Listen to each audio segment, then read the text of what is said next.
वर्धा में कृषि विभाग ने बोगस खाद के खिलाफ सख्त कार्रवाई करते हुए 2 दिनों में सैकड़ों बैग जब्त किए। खरीफ सीजन से पहले इस एक्शन से हड़कंप मच गया है और बड़े रैकेट की आशंका भी जताई जा रही है।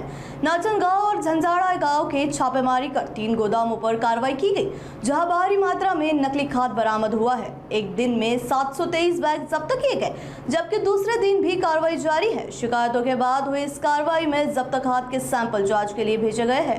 पथकामार्फत गुप्त माहितीच्या अनुषंगाने ही कारवाई करण्यात आली होती, ज्यामध्ये जे खत आपल्याला सापडलेलं होतं एकूण 5 प्रकारचे खत होतं। त्याच्यामध्ये एफसी 1985 नुसार जे कंपोजिशन बॅगवर प्रिंट करायला पाहिजे होतं किंवा जे वजन असतं ते प्रिंट करायला पाहिजे होतं, याच्यात कुठेतरी विसंगती आढळली होती।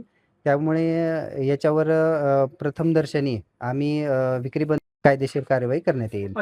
काल 723 आणि आज माहिती मिळाल्यानुसार एक 72 ते 74 बॅग या ठिकाणी आम्ही डिटेन केलेले आहेत।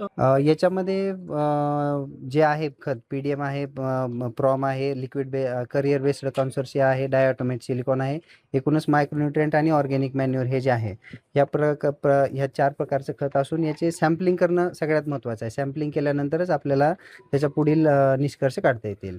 त्याची पावती आपण घेणं गरजेचं आहे आणि गावामध्ये जर अशा संशयास्पदरित्या बिना बिलाने जे कोणी विक्री करत आहेत अशांकडून आपण कुठल्याही प्रकारचं खत, औषध, बियाणं घेऊ नये आणि असं जर आपणास आढळलं तर आपण तात्काळ कृषी विभागाशी संपर्क करावा, जेणेकरून त्यावर आम्हाला तात्काळ कार्यवाही करता येईल। आहे की या संदर्भामध्ये आताच मंत्रालयामध्ये उच्चस्तरीय बैठक झाली होती आणि शेतकऱ्यांना कुठेतरी दिलासा मिळावा, शेतकऱ्यांना त्या ठिकाणी बोगस बियाणं मिळू नये किंवा त्या ठिकाणी डुप्लिकेट खतं मिळू नये या संदर्भामध्ये कडक कारवाई करण्याच्या संदर्भामध्ये सूचना करण्यात आल्या होत्या।